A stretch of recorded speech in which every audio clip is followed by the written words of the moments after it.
Hello guys, welcome back with another guide.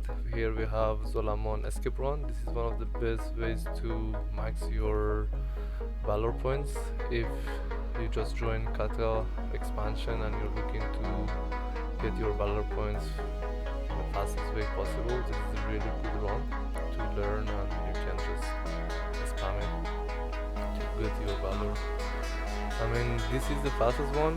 Like, they are the easiest bosses that I picked, I believe, because other bosses they have really insane mobs around them. So I rather to avoid them. So in this fight, it's not that difficult. You just need to be careful with a couple of abilities from the boss. It's one that this white bird would come down, and you need to kind of CC or slow it and kill it before it flies off.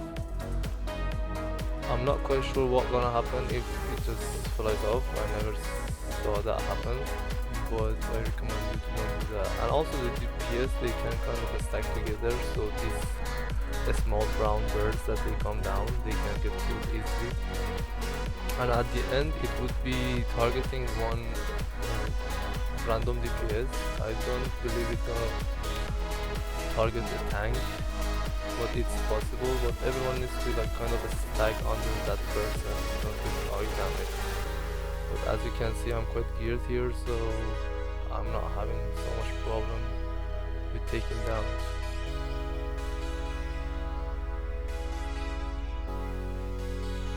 Okay, here if you are be careful, if you go on the edge, you won't aggro these mobs.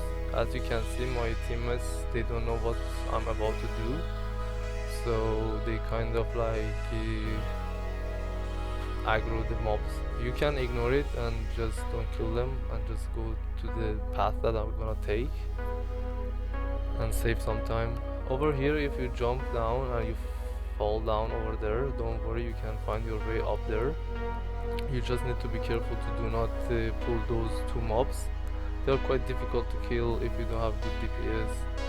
I really like to kill these mobs because it's gonna make it much easier. There's much less risk to pull all other mobs. And it's really nice if you have a DK or Shaman to give you the spell to walk under, like underwater.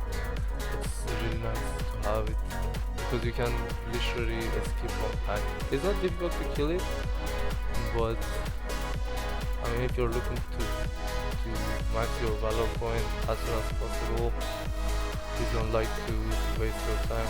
I mean, over here I can pull like two sets of the ads together, but I'm not quite sure how happy would be my healer with that, so I'm quite like chill. But if you have a good DPS, you can do that.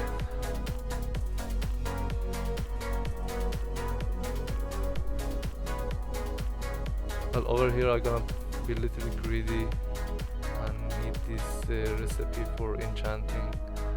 I mean, unfortunately my bag was full, so I had to go to see which mob dropped it to pick it up.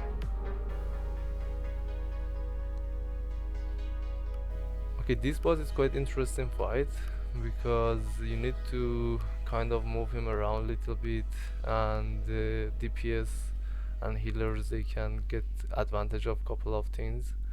For example, that totem that would heal the boss, they DPS can stand there and just DPS the boss and never get any damage.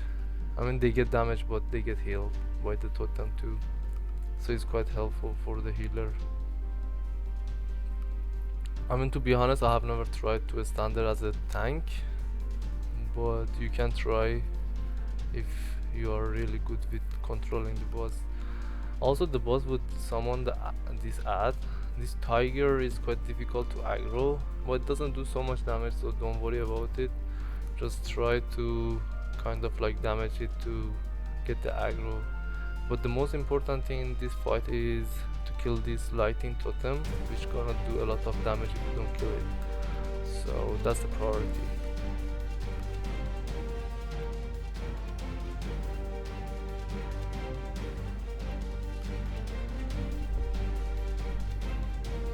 I'm not quite sure if you do this you would get the mount, but if you ask in comments, I would definitely find the answer and let you know. But the game at the moment is quite buggy, so you might get it, I'm not quite sure. But I mean, as I said at the beginning, because this dungeon was already started before I joined, I cannot see the timer, you know, like I assume they waited like 15 minutes for another tank to join. Okay, this is the room before the last boss, and I believe you cannot skip this boss in no cost. And I usually pull these two mobs because the boss would fear everyone, and there is a big chance for DPS or even the tank itself himself to pull these two mobs. And if you do that while you have the boss still there, it's gonna be quite difficult to deal with them, because the boss would steal some of the players' abilities and he gonna use it, especially if you have like a paladin in your group. That's quite OP for the boss to take, because paladins, they have this AoE thing that they use on the floor and it do a lot of damage if you stun them. As you can see, there is this mob that is like a blood elf thing. I think it's a priest. You need to kind of kill and keep kicking the mob because it heals the boss or it himself, and it's quite annoying if your DPS doesn't do that. And here I missed one, and that was my bad because I could definitely interrupt that, but I didn't. But it's interesting to know that you don't need to kill the last boss, you can just kind of leave. So you just need to aggro the boss, and when you aggro the boss, after a couple of seconds you would receive your Valor point and you can leave. And because it's gonna take around 15 minutes to do this dungeon, you're not gonna get 30 minutes. And over here I'm quite like interested to know if they need any kind of item from the last boss. I'm checking with my teammates, and when they confirmed, I told them that I gonna leave after starting the boss and we all gonna get the Valor point. So yeah, well, I will let you guys know if they change that, if they fix it. I would put that in description. But thank you so much for watching us.